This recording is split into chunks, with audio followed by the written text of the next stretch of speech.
Welcome to the fourth branch program, the place for common sense. Today is Monday, June the 3rd, 2019. I am MD.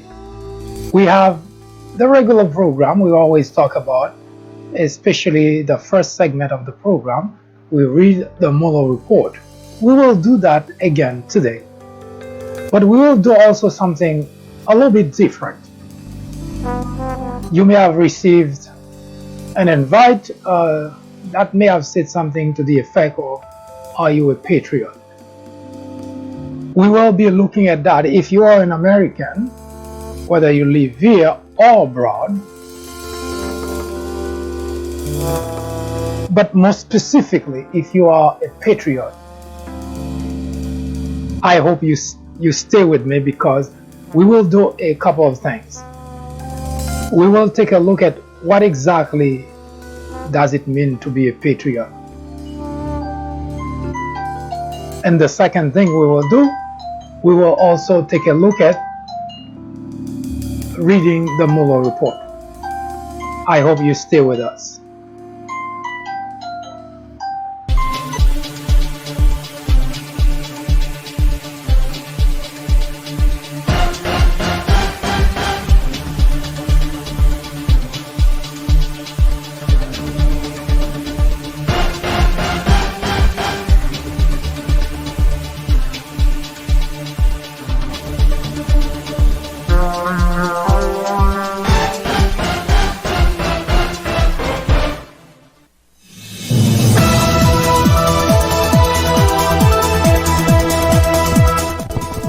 From New York City at the top of the hour, every weekday from 10 a.m. to 2 p.m. The Fourth Branch presents discussion, debate, commentaries on social, political issues, current events, sports, entertainment, religion, education, science, and every Saturday at 10:30 a.m. for a full presentation on controversial issues such as war on blacks, are Republicans dumber than Democrats? Information which might irritate you, make you cry, make you laugh, but above all, will make you smarter. Join us every time. It is the right thing to do. It is the only way to keep your sanity in a world of chaos, hypocrisy, immorality, and deception. Welcome to Common Sense.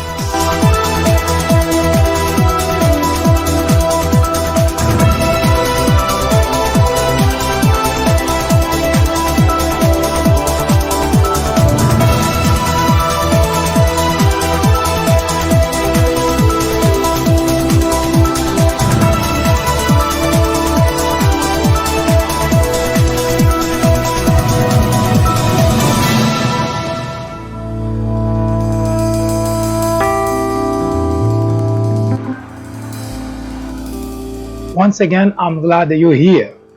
Now, we will continue to read the Mueller report. As I mentioned earlier, this is segment 1.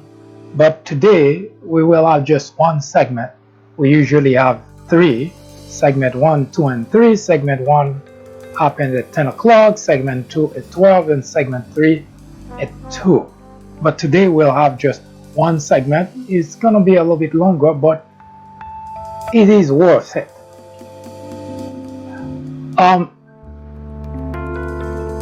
Along the way, we will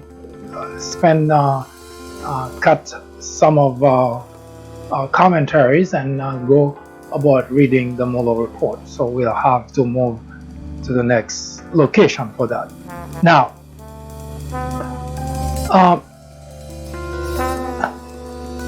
there are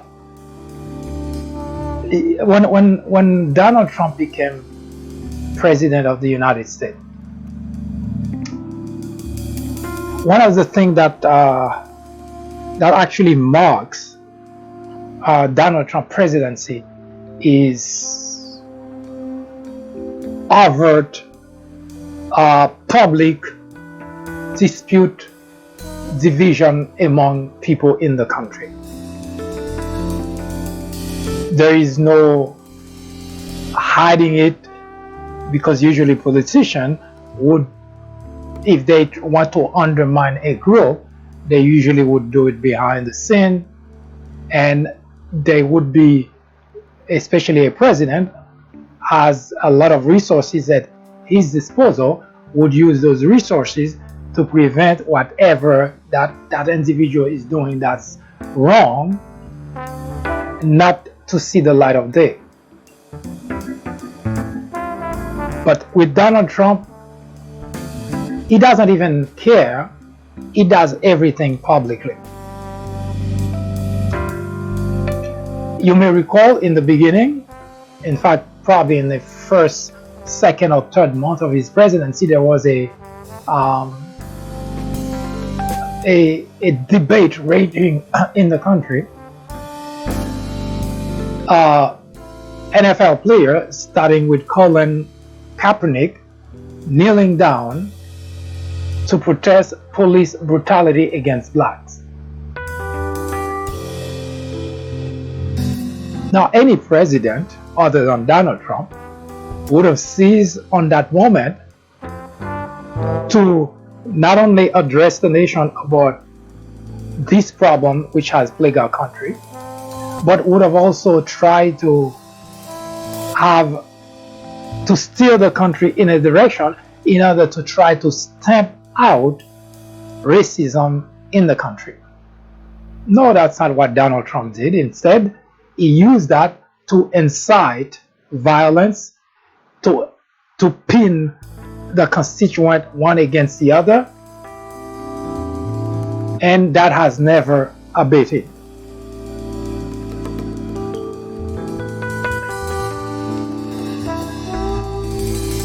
It is difficult, if you are a logical individual, for you to accept that this is the individual who is actually representing the country across the world. Because it doesn't matter what your criteria are. If you are a logical person, if you have a sense of decency, automatically you have to wonder, how did we let that happen to the United States of America?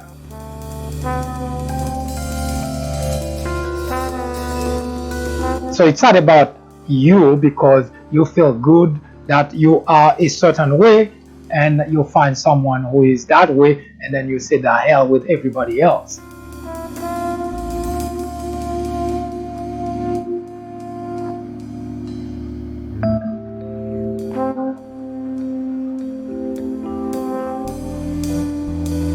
The country has been going through really a very rough time since the presidency of Donald Trump.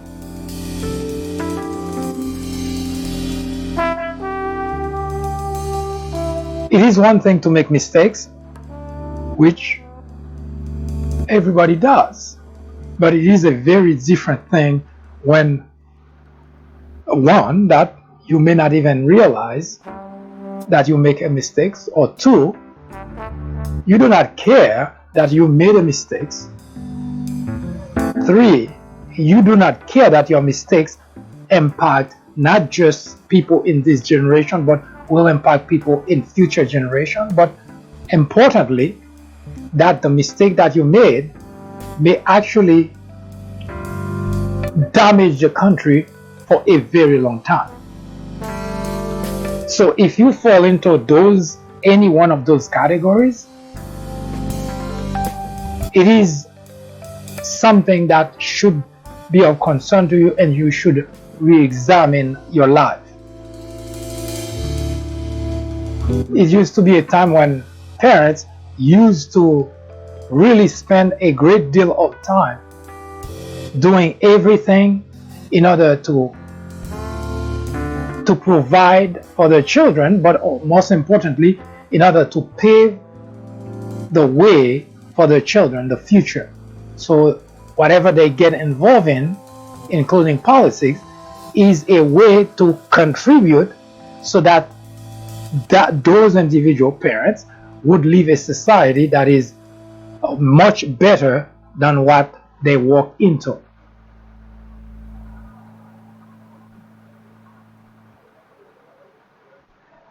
before Donald Trump, everyone who aspires to the post of the presidency do so because they want to do something that good for the country as a whole, something that would benefit generations to come. Pause right there. Examine if that's what Donald Trump wants. Examine if that's what his actions are.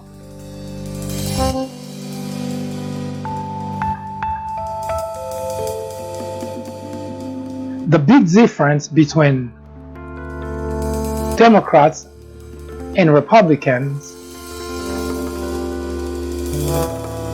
is very small. I know it's two contradictory terms in one sentence.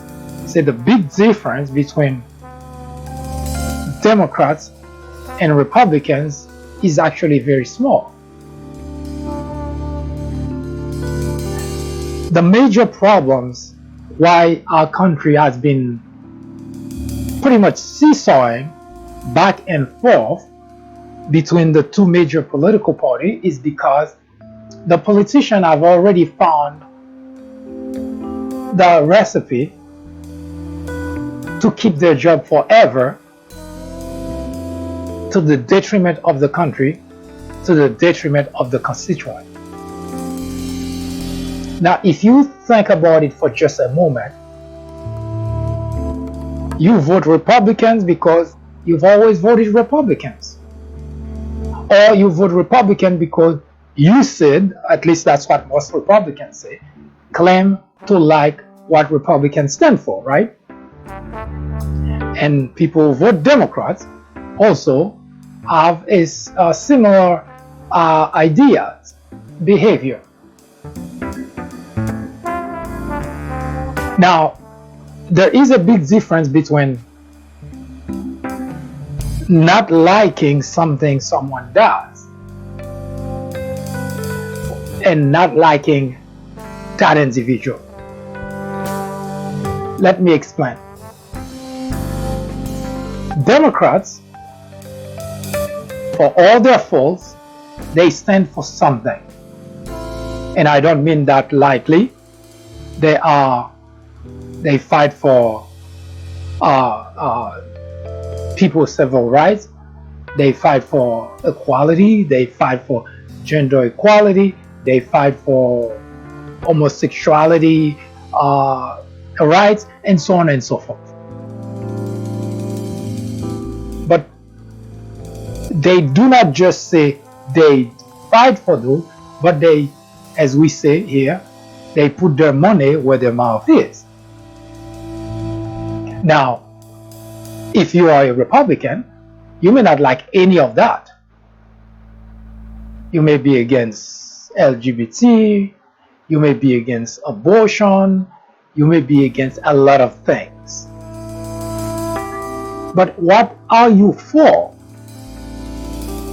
Now, you may come up with a list of things that you are for. I'm actually going to give you a couple of examples, and then we'll talk about why I decided before reading the Mueller report to address that, because it seems that there is a misunderstanding within the Republican Party as to if you say you are a Christian conservative, what does that mean to you? Now, you may have a definition, you may have an idea, but saying you're a Christian conservative doesn't make one a Christian conservative unless you live the life of a Christian conservative. If I tell you I am an astronaut, does that make me one? But I can say it, I can repeat it, I can go anywhere and continue to say exactly that. But that doesn't make me an astronaut. Let's take the example, for instance, of one of the core values of Republicans, at least they claim, is being fiscally conservative. It's something that they campaign on, something that they rile people on. Except that, if you look at what Republican administration have been doing for the past 70 years, there is nothing fiscally conservative about their policies. That's what I meant. You may not like what Democrats stand for, but at least they stand for something and they back it up. Saying you're fiscally conservative, and yet every chance you have, you do just the opposite, doesn't make you fiscally conservative. It may make you feel good saying that, as it would make me feel good telling people I am an astronaut. But that doesn't make me an astronaut. Now, why am I saying all that? What I want to bring forth is the following. You see, your Republican politicians, legislators, congressmen, governors, mayors, they tell you a lot of things. They tell you things that you like to hear. They tell you things that you love because they call it core values.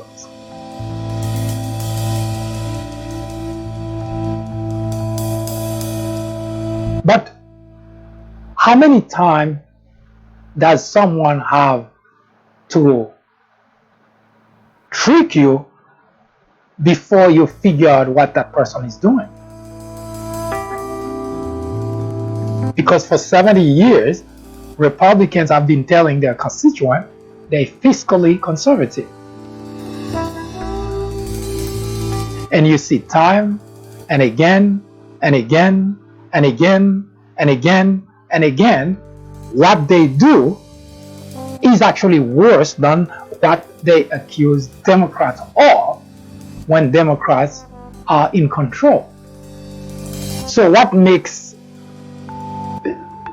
Republicans fiscally conservative? So they hate Democrats. That's the behavior. They hate Democrats because Democrats are just spend money. They're not fiscally conservative. Democrats do not make that claim. But to their defense, whatever you see Democrats spend money on, if you look back, you will see the benefit of such as, for instance, Obamacare. That's a different story. We're not here to talk about that, but I want to make that point clear. So Democrats do not claim to be fiscally conservative because Democrats believe in the idea of government spending money in order to elevate people. Republicans, on the other hand, they're fiscally conservative, at least they claim to be, but in general, that's not true. Because no matter one, as I mentioned earlier, if you go back 70 years, you can go back further down, but I take 70 years because I wanted to bring forth that particular time because that's when a lot of Republicans like to go as far back because they use Ronald Reagan as their hero every time that there is presidential campaign, the presidential race. That's as far back as Republicans always go in order to bring forth the hero and talk about him. But if you go as far back as that, you would notice that that's not true. And yet, Republican constituents continue to believe that's the case. So which one would you rather have? That's the big question. Because would you rather have someone who continue to lie to you about who they are, or someone who tell you exactly who they are with some aspect of it you may not like? I can give you a more personal example. If you have a daughter, a son, doesn't have to be a daughter. You have a child, and child is dating someone, and the individual happen to be someone who makes a living by doing things that you may not necessarily like. I'll spell it out for you. Let's say it's your daughter, and the individual that your daughter is dating and seems to be in love with that person and even sound very serious about the relationship, and the individual that you meet, the man, tell you that he is a gigolo. Say, wait a minute. That would be your reaction, obviously. You don't like it. You may not like it. But your daughter happened to like or love that individual.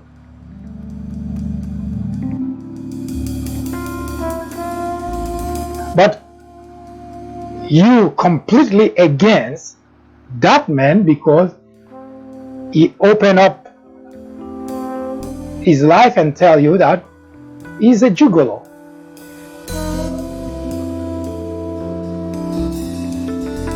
Now that's scenario one. Now let's take scenario two.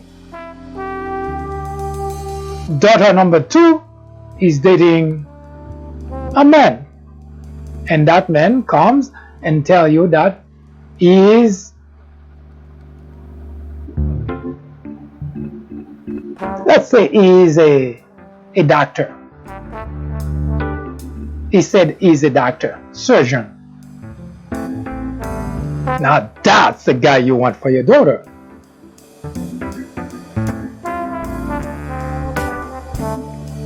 Or he may be a little bit more conspicuous by saying that, oh, my job is really, I do a lot of surgery at the hospital. Let's say that's what, because usually those things are passed in very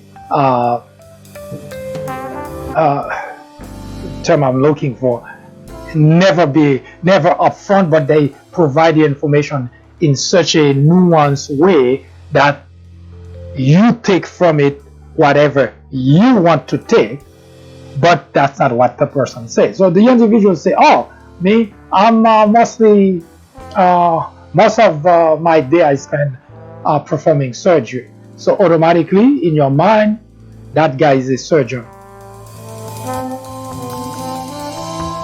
But what if you find out later on what kind of surgery that person is involved into? Not the mindset that you have, this lovely picture of your daughter dating a surgeon, only to find out the kind of surgery that he performs. It's the surgery on dead animals, dead reptile. Not that it's not as glamorous as a surgeon in the hospital, but that's what he does. Now, you will be somewhat disappointed because that's not what you thought.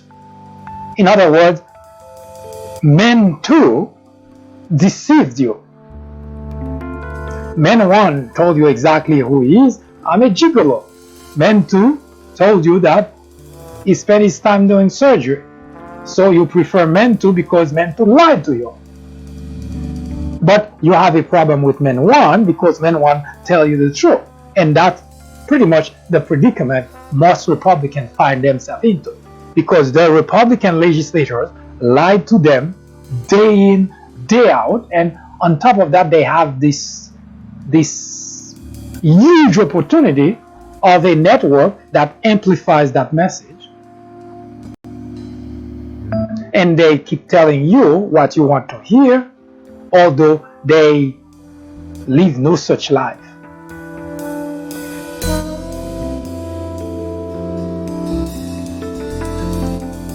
So the big problem is, one, that shows that you're not paying attention. You could be naive, gullible, or you simply may not care. But whichever category you fall into, it's bad for the United States of America. And the question come back is, are you a patriot?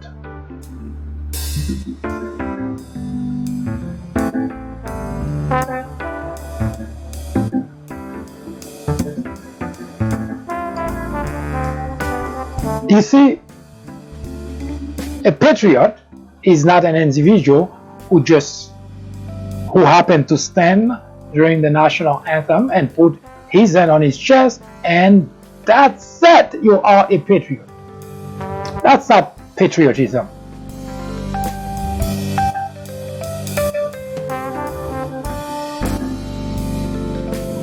You see, true patriots fight for the rights of even those he disagrees with.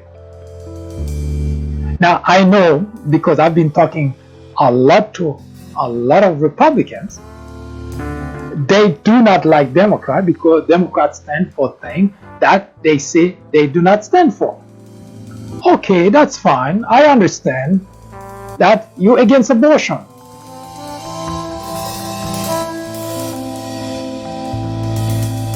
But Democrats are not for abortion. And I think that's where the breakdown in communication causes a lot of problem in this country.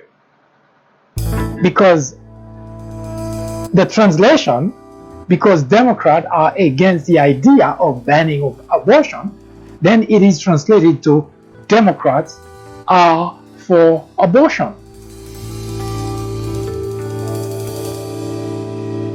A question I always ask my fellow Republican: do you know any woman who just wake up and say, lolly dolly, very happy, I'm gonna have an abortion? Do you know any woman who used abortion as a method of contraceptive? The answer is probably not, because no woman does that. It is not a decision any woman would take lightly, and it's not something that they just figured, oh, I'm pregnant, I just have to get rid of that baby. Women are anguish over this decision. But they also want to have this option. If they come to the decision, this is what ought to be done. So I understand you're against abortion.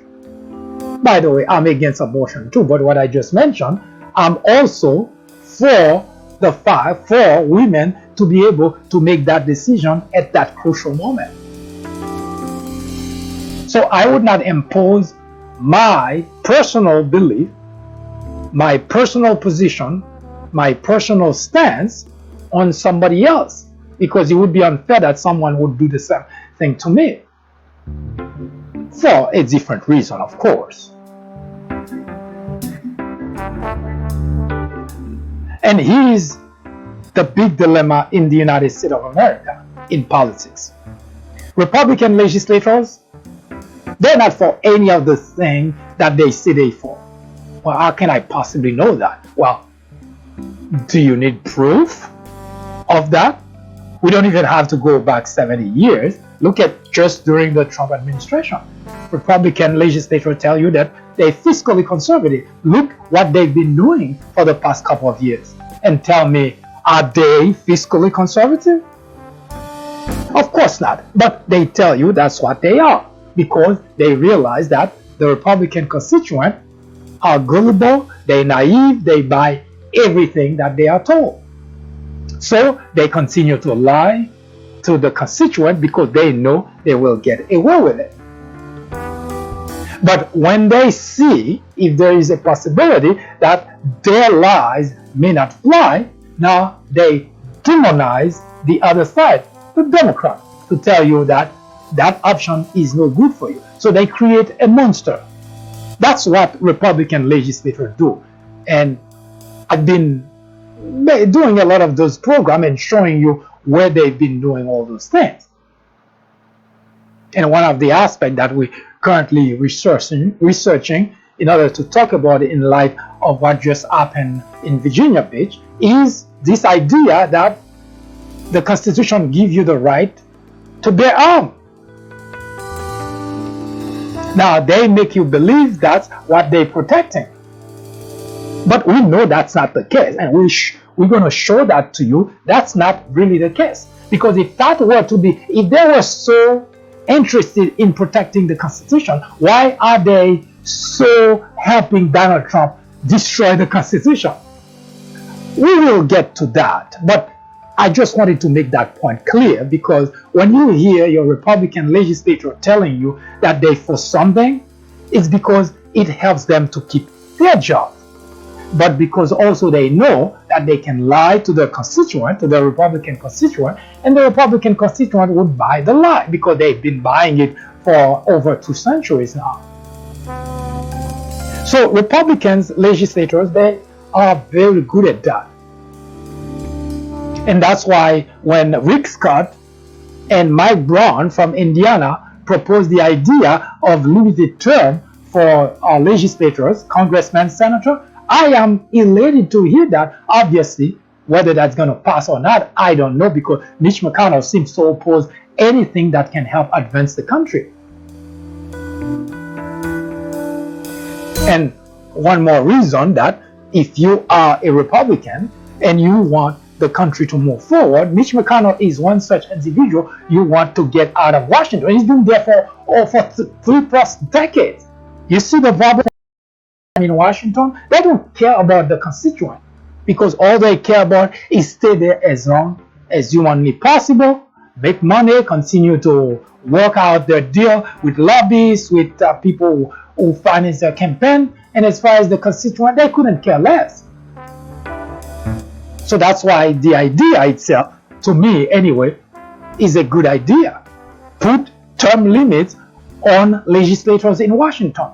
So this way, they know that they do have to leave Washington in order for other people who have better idea, bright idea, to go to Washington.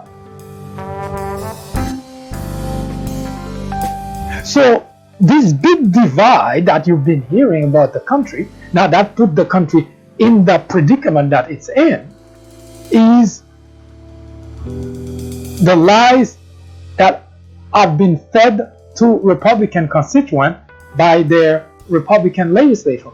Now, I just mentioned that you may not like certain aspects of Democrat policies, legislation. That's fine. That's okay, because that's really the whole point of debate legislation. But one thing you can say for certain, that Democrats put their money where their mouth is. So whatever they are for, they try to work and act accordingly. But we cannot say the same thing for your Republican legislators. And that's the problem that you have to acknowledge in order for you to say that, well, I have a reason to be Republicans. Now, don't get me wrong. I'm not here to convert anybody from one party to the other, because that's not the point of the fourth branch. But you have to also be able to recognize that your Republican legislators, they've been lying to you for decades now. Because anything that they say they for, only when it serves them well. For instance, on the issue of abortion. You see the governor in Mississippi, or is it Alabama, that just passed a legislation, complete ban on abortion. Now that makes you feel good, because you say, oh, I'm a Republican, and the governor, of course, on your side. And that's also another aspect of the conversation I will bring forth, but we'll make just an announcement, and then when we come back, we will do a little bit of reading of the Mueller report before we come back to that. So put a marker there on the issue of abortion that being passed as laws in some Republican states, and we'll talk about not abortion in particular, but aspect of legislation that Republican elected officials use in order to make certain that they keep their constituent, although what they're doing actually doesn't benefit the constituent in any way, shape, or form. But they do it anyway because it guarantees their job. And that's where being a patriot matters more than anything else in the world. So, are you a patriot?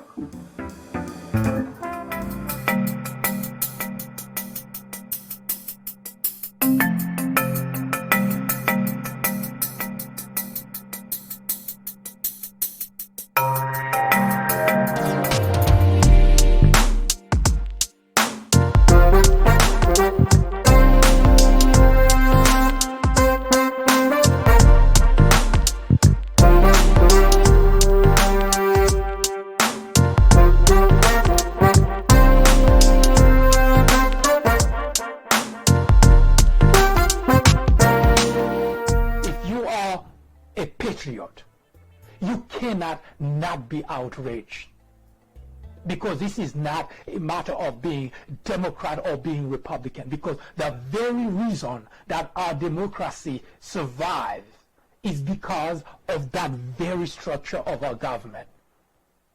The minute that you don't have any oversight, then at that point the idea of democracy in the United States of America ceases to exist.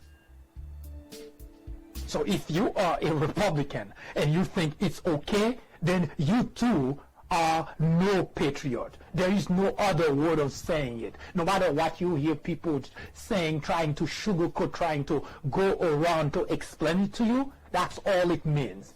If you are okay with what is currently going on with Donald Trump, with the Republican Party, you categorically are not a patriot. And no matter what you think of yourself, you are not a patriot.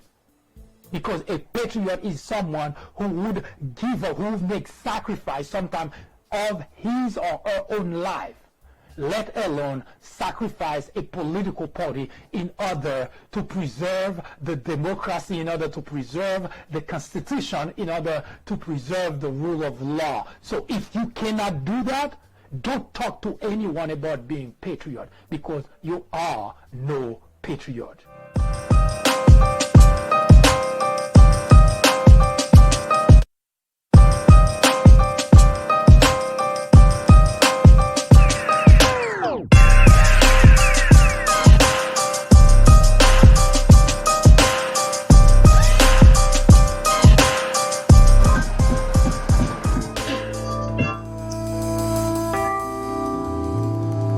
We are going to continue reading the Mueller report. We're reading volume 1.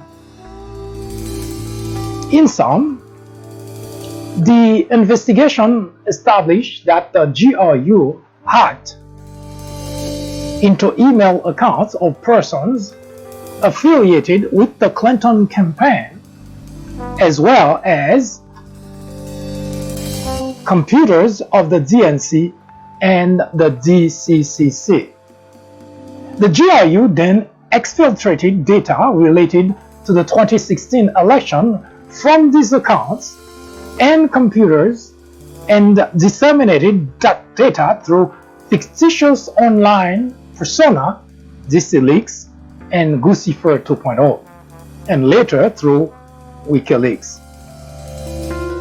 The investigation also established that the Trump campaign displayed interest in the WikiLeaks releases, and that next part of that sentence has been redacted. As explained in Volume 1, Section V.B, infra, the evidence was sufficient to support computer intrusion and other charges against GRU officers for their role in election-related hacking. 4. Russian government links to and contacts with the Trump campaign. The office identified multiple contact links in the words of the appointment order between Trump campaign officials and individuals with ties to the Russian government. The office investigated whether those contacts constituted a third avenue of attempted Russian interference with or influence on the 2016 presidential election. In particular, the investigation examined whether these contacts involved or resulted in coordination or a conspiracy with the Trump campaign in Russia, including with respect to Russia providing assistance to the campaign in exchange for any sort of favorable treatment in the future. Based on the available information, the investigation did not establish such coordination. This section describes the principal links between the Trump campaign and individuals with ties to the Russian government, including some contact with campaign officials or associates that have been publicly reported to involve Russian contact.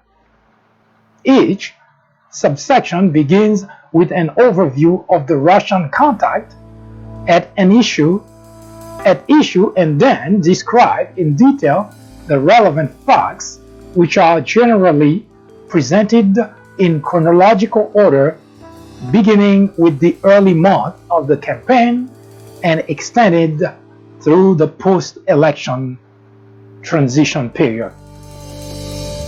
Campaign period, September 2015 to November 8, 2016. Russian government-connected individuals and media entities began showing interest in Trump's campaign in the month after he announced his candidacy in June of 2015. Because Trump's status as a public figure at the time was attributable in large part to his prior business and entertainment dealing. This office investigated whether a business contact with Russia-linked individuals and entities during the campaign period, the Trump Tower Moscow project, see Volume 1, Section 4.A.1 infra, led or involved coordination of election assistance. Outreach from individuals with ties to Russia continued in the spring and summer of 2016, when Trump was moving toward and eventually becoming the Republican nominee for president. As set forth below, the office also evaluated a series of links during this period. Outreach to two of Trump's then recently named foreign policy advisor, including a representation that Russia had dirt on Clinton in the form of thousands of emails. Volume 1, Section 4.A.2 and Volume 4 and Section 4.A.3. Dealing with a DC-based DC-based think tank that specializes in Russia and has connection with its government. Volume 1, Section 4.A.4. A meeting at Trump Tower between the campaign and a Russian lawyer promising dirt on candidate Clinton that was part of Russia and its government support for Trump. Volume 1, Section 4.A.5. events at the Republican National Convention, Volume 1, Section 4.A.6, post-convention contact between Trump campaign official and Russia's ambassador to the United States, Volume 1, Section 4.A.7, and contact through campaign chairman Paul Manafort, who had previously worked for a Russian oligarch and a pro-Russian political party in Ukraine, Volume 1, Section 4.A.8.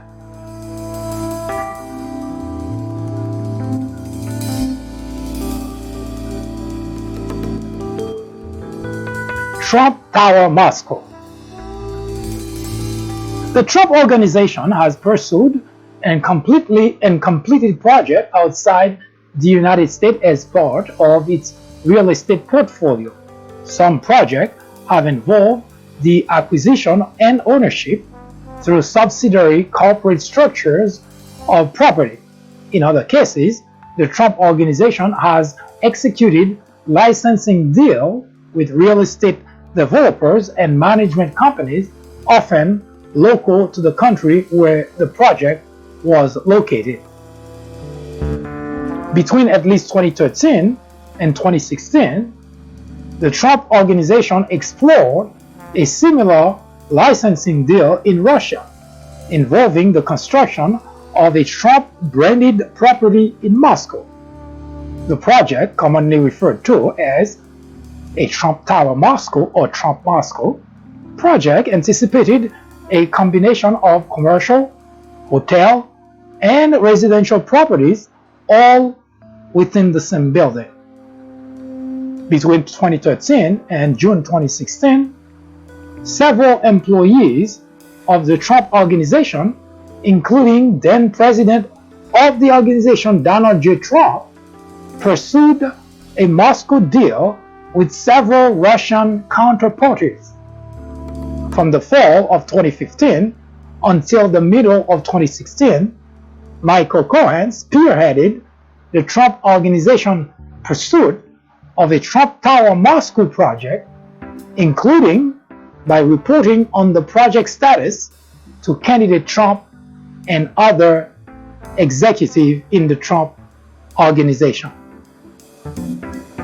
Trump Tower Moscow venture with the Crocus Group, 2013-2014.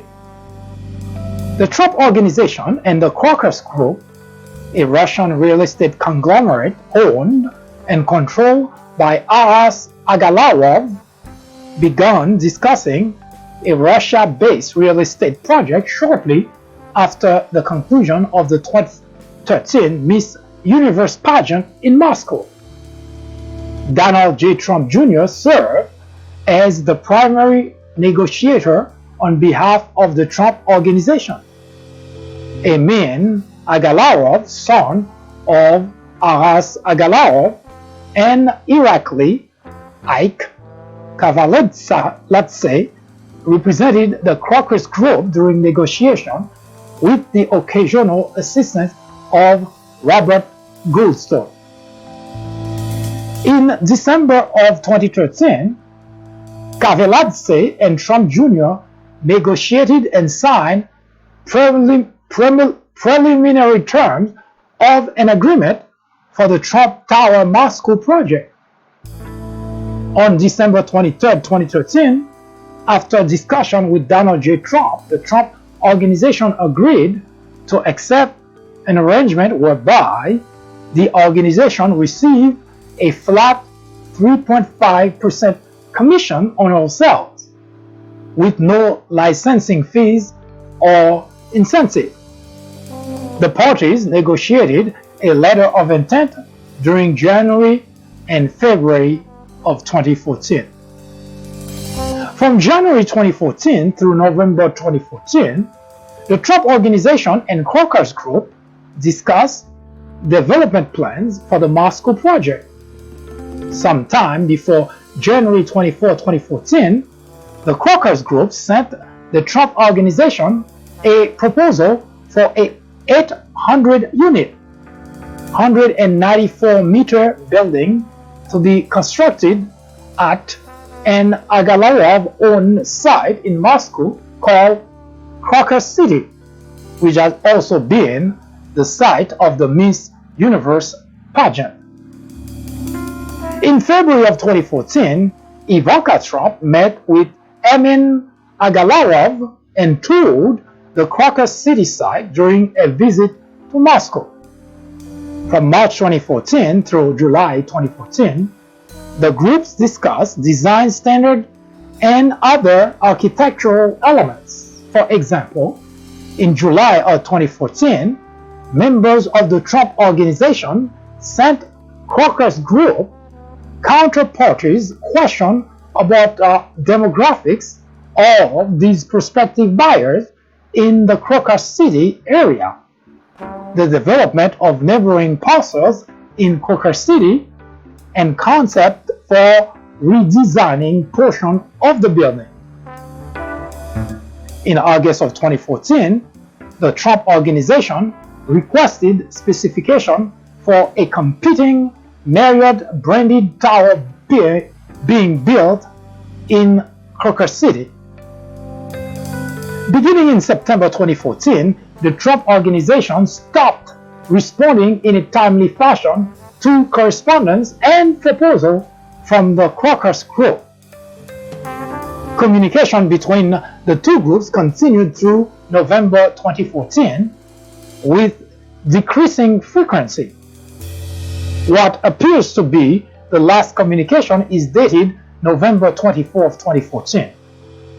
The project appears not to have developed past the planning stage, and no construction occurred.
We will put a stop on the Mueller's reading, on the reading of the Mueller report, and we will continue with the reading tomorrow. Now we will come back to pick up where we left off earlier, talking about abortion as being the topic that Republican legislators, elected officials, use in order to rally behind their Republican constituent, all the while doing absolutely nothing which benefit those constituents. So we'll come back shortly to pick up where we left off.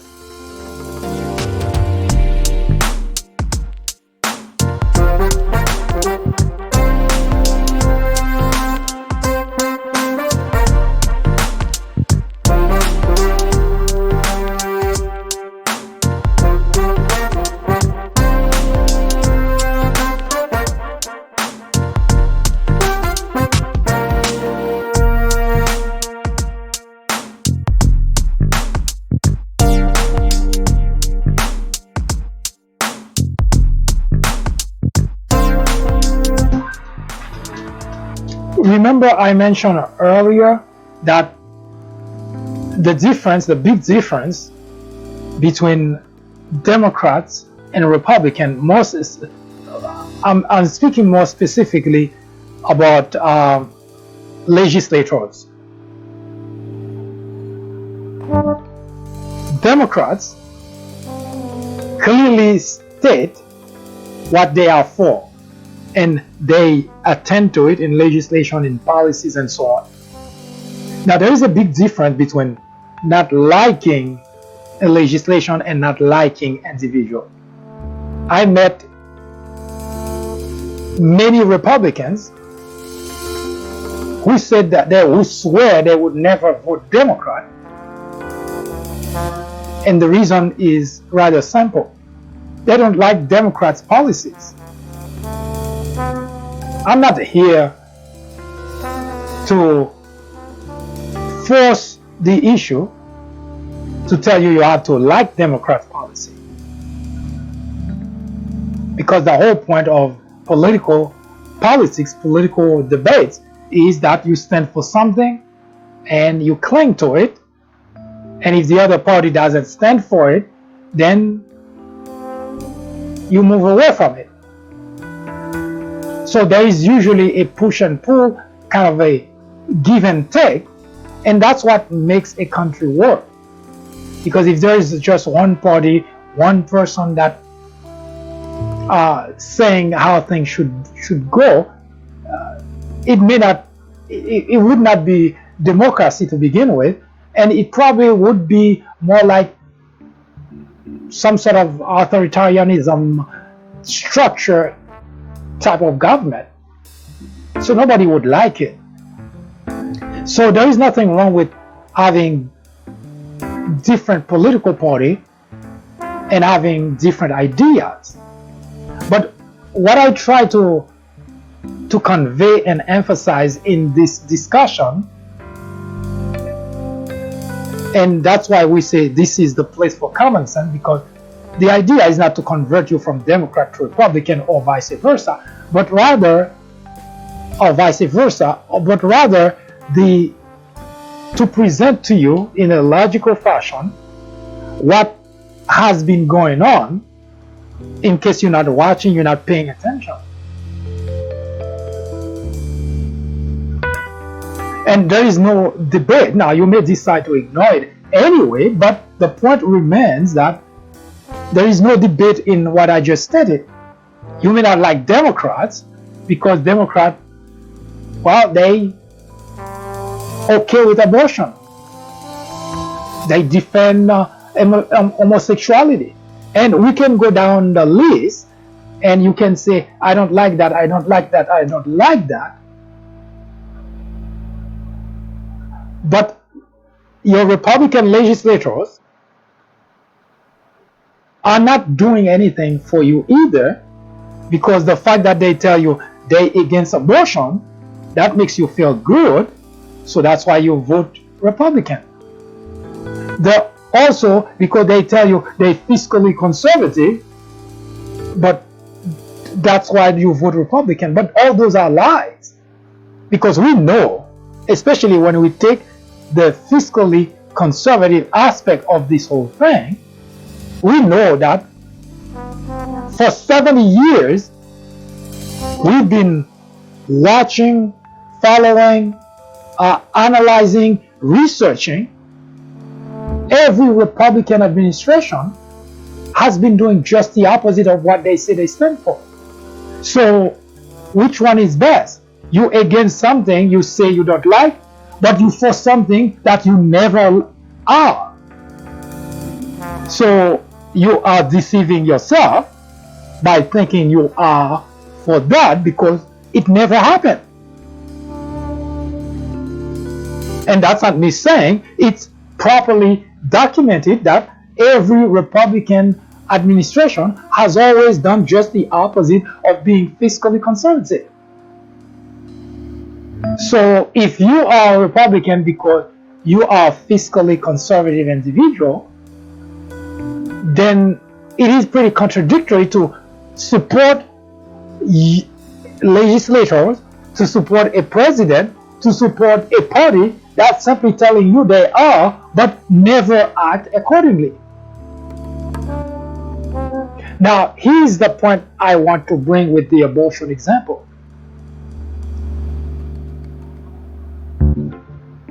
Legislators have the job of doing things that benefits the nation, that benefits the country.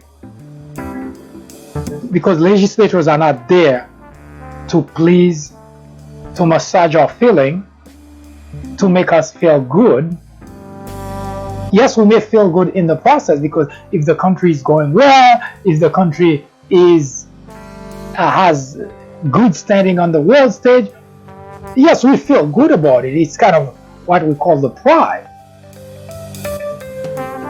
But the job itself is not to make us feel good. In other words, the legislators have to do things that sometimes we do not like, we do not want, but which ultimately are good for the country.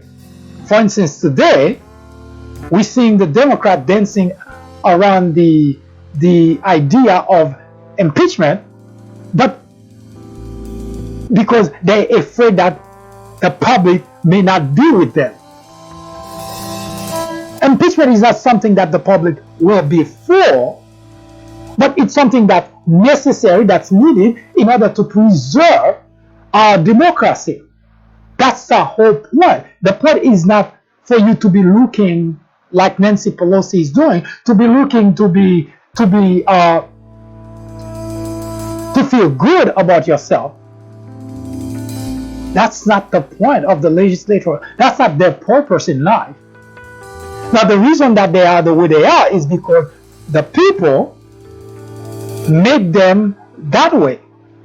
The reason Republican legislators continue to lie to the constituent is because the constituent accept the lie and welcome the lies. That's as simple as that. You may not like what I just said, but in fact, that's really the case. Because the reason they continue to help Donald Trump undermine the Constitution, undermine the rule of law, is because the Republican constituent love the idea. They welcome the idea of the Republican legislature not doing the legislative duty, but rather help Donald Trump destroy whatever the country stands for. So as far as the Republican constituents are concerned, that's fine with that. So when I say that they really responsible for that problem. So the big divide is not because Republicans are so much better than Democrats. It's because Republicans simply lie to themselves about things they stand for, when in fact they don't even stand for anything. At least the Democrats say they stand for gay rights. At least they say they stand for women's rights, and they put their money where their mouth is. They fight for that. Yes, you may not like it, as I mentioned. You may not like it, but that's not really the point. You may not like what Democrats stand for, but what do Republicans stand for? And I don't mean it in words. What do they stand for? And that's a big dilemma. Not because the constituent would have had such huge problem, the constituent on both sides, but because the constituent in the Republican side welcomed the idea of their legislators lying to them, their legislators continuously doing nothing for them but make them feel good about core values. Now let's take abortion, for instance. And I like taking that example in particular because remember how many times, especially when Democrats have the lever of government, Republicans always claim that they don't want government in their business. Remember that? Oh, I remember that. They want government out of their business, except when they have the lever of government, now they want to tell people what to do with their business. When I say Republicans do not stand for much, I'm not just saying that for the sake of saying that, because you cannot be for something and not be for that same something. It just doesn't make any logical sense. So Democrats are for women's rights, and that's their position. You may not like it, but that's their position, and they fight for it. They pass legislation that shows that's exactly what they for, and so on and so forth. Republican legislators, on the other hand, they like making their constituents feel good without any legislation that actually helps the country. Because when you protect people who are homosexual, you're actually protecting constituents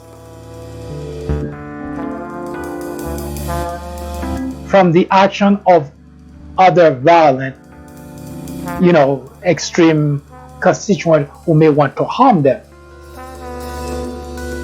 But let me ask the question, because to me it is what, as a country, constituents should focus on and should force their legislature to focus on, whether it's Democrat or Republican.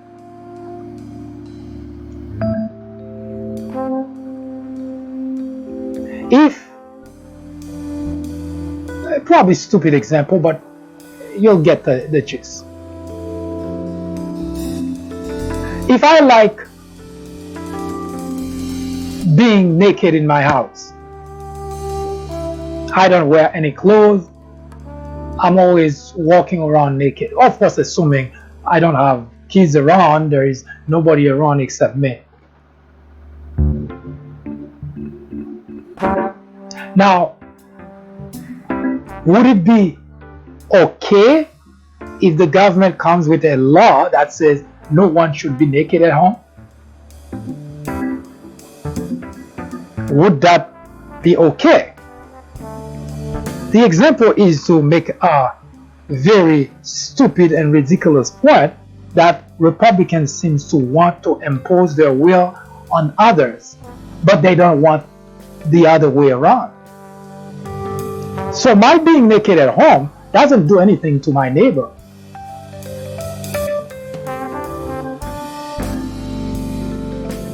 So why would the government come with a law that does impact my life at home? You wouldn't stand for that, would you? Now I say that is because when Democrats have the control, the lever of the government, Republicans are fighting to, quote unquote, get government out of their lives. Meaning they don't want the government to get involved in their lives. Okay, I can see that. I don't want government in my life either. But why would it be okay when Republicans have the lever of government now to want to get into other people's lives, such as in the case of abortion, for instance?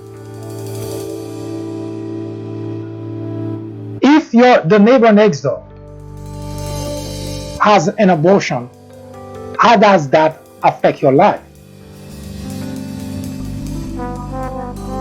That's a question that you ought to ask yourself. Why are you so much eager to get involved in other people's lives when you fight so much for other people not to get into your lives? That's a question you have to ask yourself. Because the argument that's being made in the discussion of abortion across the country is that I'm not arguing the merit of, or rather the complexities of that topic. In fact, as I already mentioned, I am against abortion. I'm fully against abortion, but my position cannot be a determining factor and used to enforce my will on somebody else.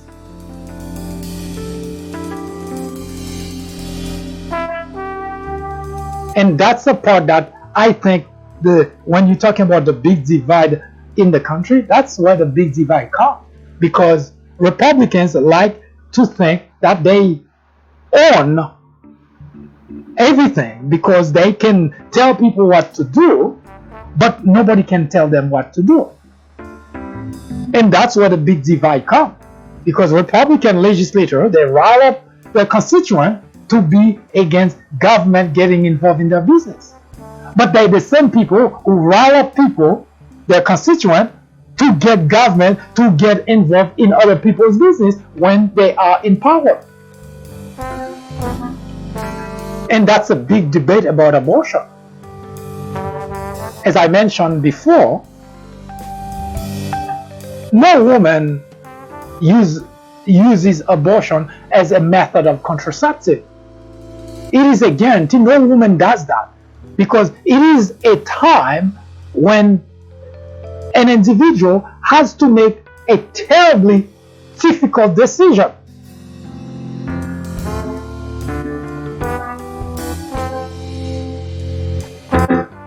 So it is safe to conclude that any woman who's going to go through that process doesn't do it lightly. So as such, I would automatically let that woman make that decision, not the government. Because the government doesn't know anything about when an individual is in that position and now has to make a decision about her life.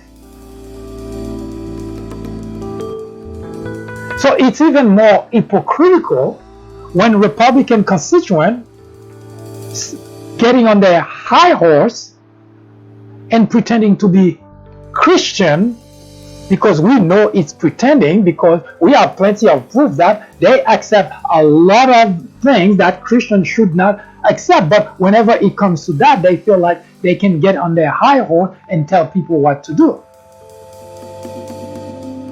That doesn't make you any better Christian. And we know that because we've seen the way you've been acting.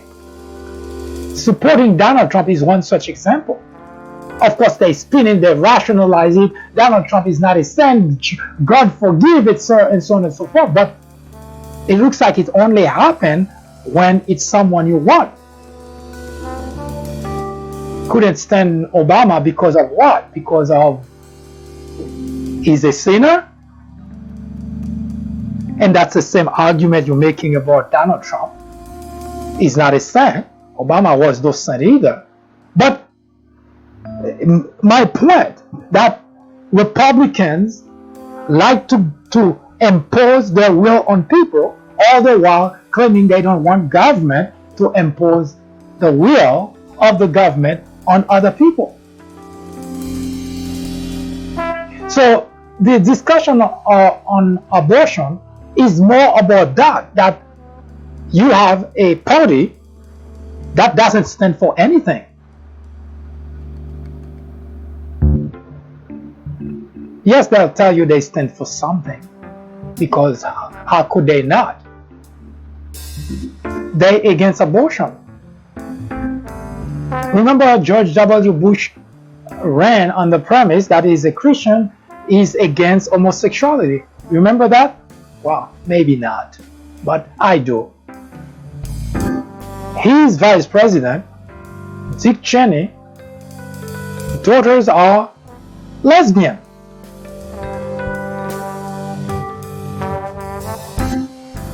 Didn't seem to be a problem for Christian conservative.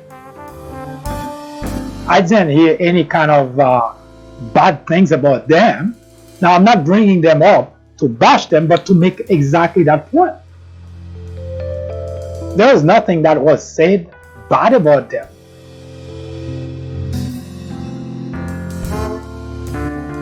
So if homosexuality, you're against homosexuality, but it looks like you're only against homosexuality when you're talking about Democrats. Because if you are against homosexuality, then the same enthusiasm, the same passion that you have when you're talking against homosexuality when it's Democrat, then it should be the same thing when it's Republican. Unless you stand for nothing.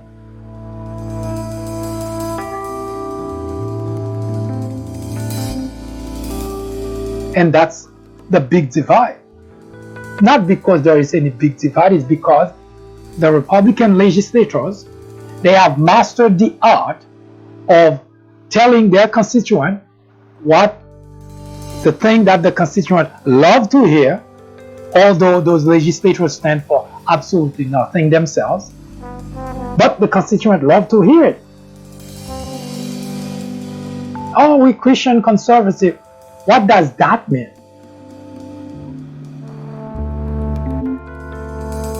I thought when you're a Christian, you're supposed to be compassionate, welcoming, not violent and want to kill everybody around you. What kind of Christian is that?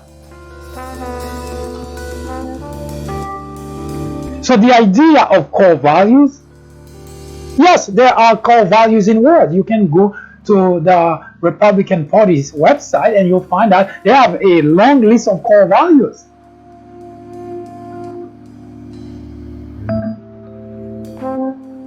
And one of their core values is tax cut. Yes, they do cut taxes for home. So you see, the fight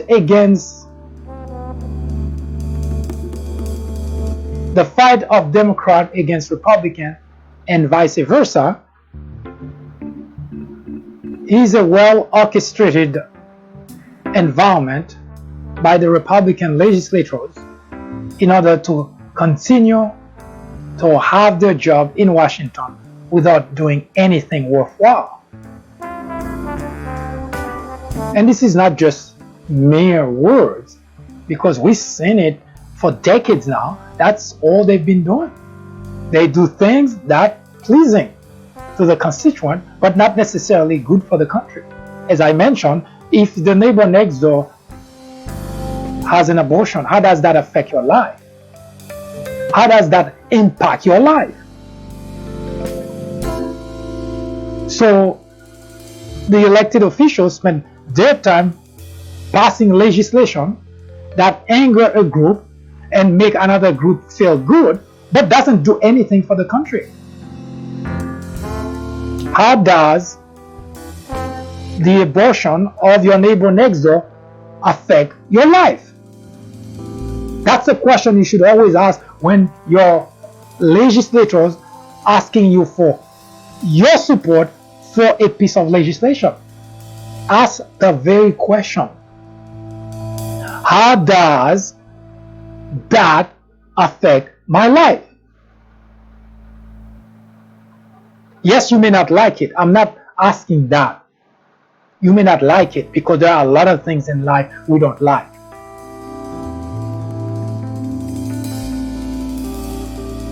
But when something is going to be done by the government, which will impact the lives of many.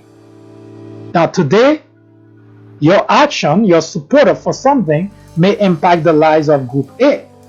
But tomorrow, you may be the group that's being affected. You may be among those in the group that's being affected. Would that be okay too?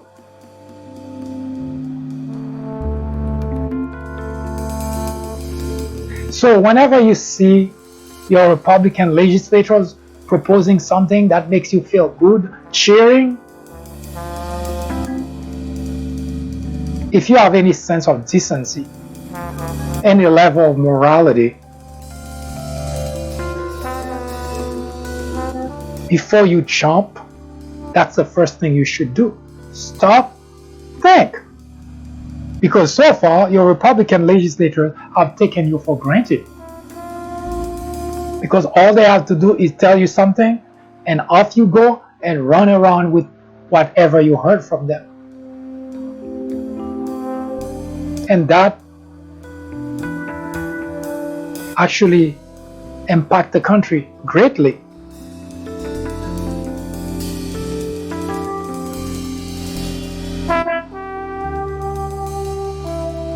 Which brings me to why I asked the question, are you a patriot? You see, it's okay for people to make mistakes because we're human beings. Marcus Cicero said, any man can make mistakes. But if you make a mistake, when you make a mistake, if you cannot recognize that you make a mistake and work to fix that or move away from that mistake, then you are, in all fairness, no better than any other animal. Now, of course, I know it sounds harsh, but I don't know that most other animals even know when they make a mistake. Of course, I don't know that, but I suppose not. But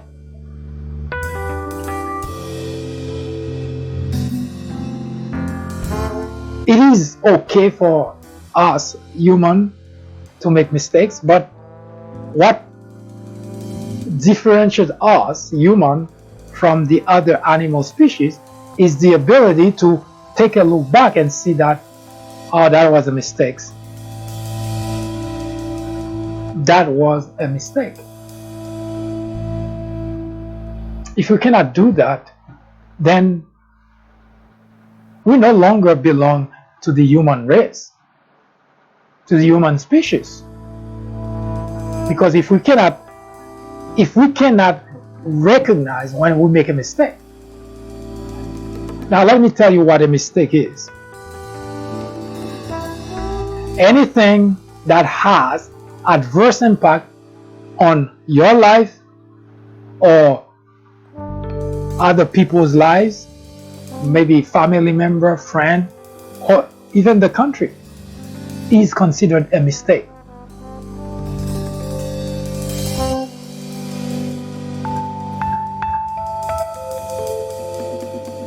You elected Donald Trump because you thought it would be the greatest thing that happened since sliced bread.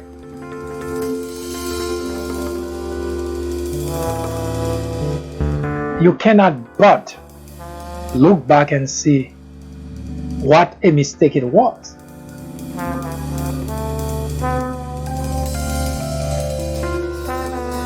Donald Trump has completely trashed the Constitution of the United States. Is that okay?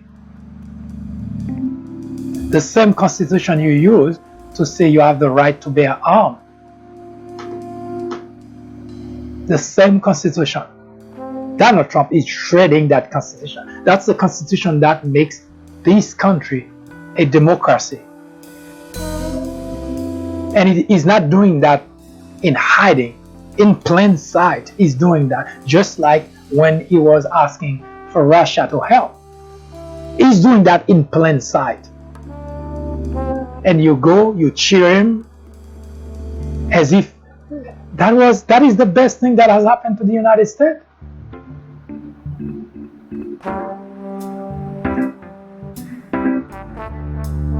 I find it really sad to see that there is members of a political party that can be so naive and so not care about the country, about the Constitution, because whatever make them feel good, that's all they're interested in. And they have plenty of individuals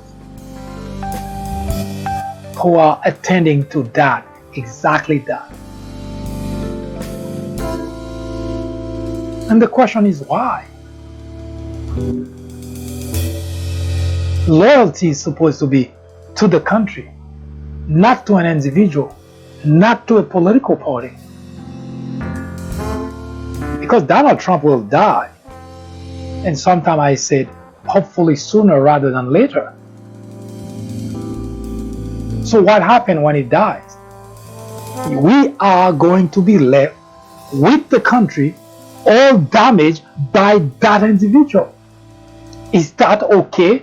We have someone who is deliberately, and here's what makes it even worse, is the fact that it's not just shredding the Constitution and trampling the rule of law.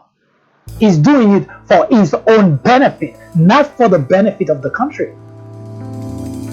And that's the part that mind-boggling to me, that you can have. Is it because no one can see that? Of course they can. And that's what even irks me the most, because Republican legislators, when they are not on camera, they up in arms asking what the hell is wrong with that guy. But when they are on camera, they pretend to be so lovey-dovey with him, and that's also bad for the country, because the constituents think, oh, it's okay because, all the Republicans are okay with it. But they're not okay with it. They just do not like the country enough to stand up and say, let's do our legislative duty.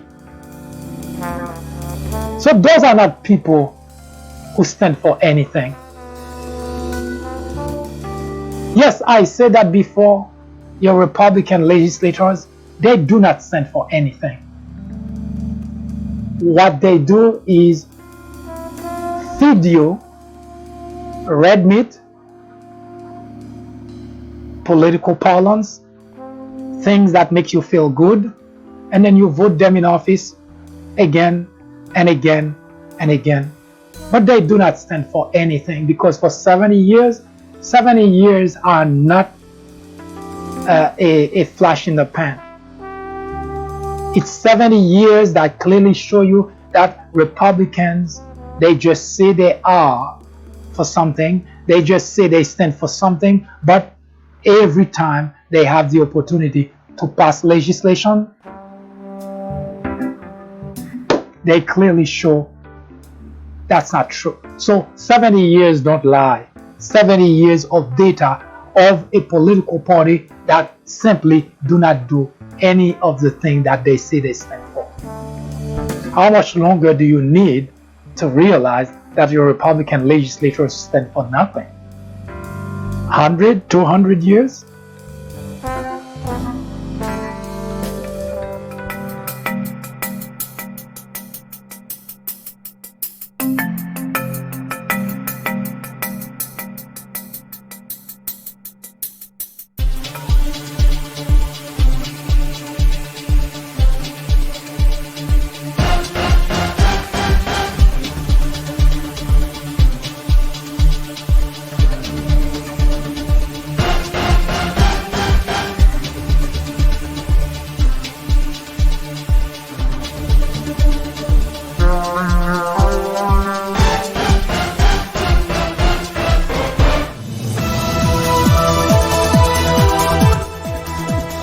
That was an update through the prism of common sense. Join us again at the top of the hour. I am MD, host of the Fourth Branch program, the place for common sense. Send us comments, criticism, suggestion, or simply let us know how we're doing. Thank you for watching. See you in just a bit.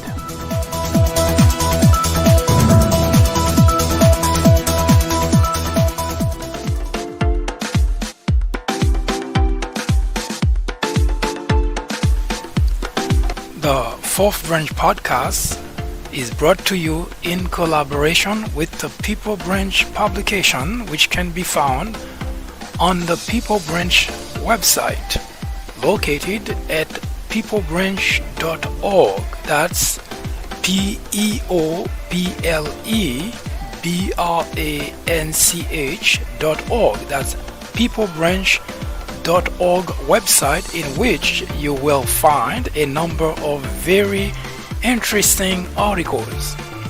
My name is Mike Duchesne, MD for short.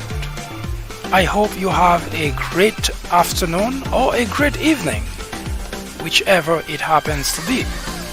Hopefully you can join me again next time for another interesting episode of this podcast. That was the fourth branch, live from New York. Good day.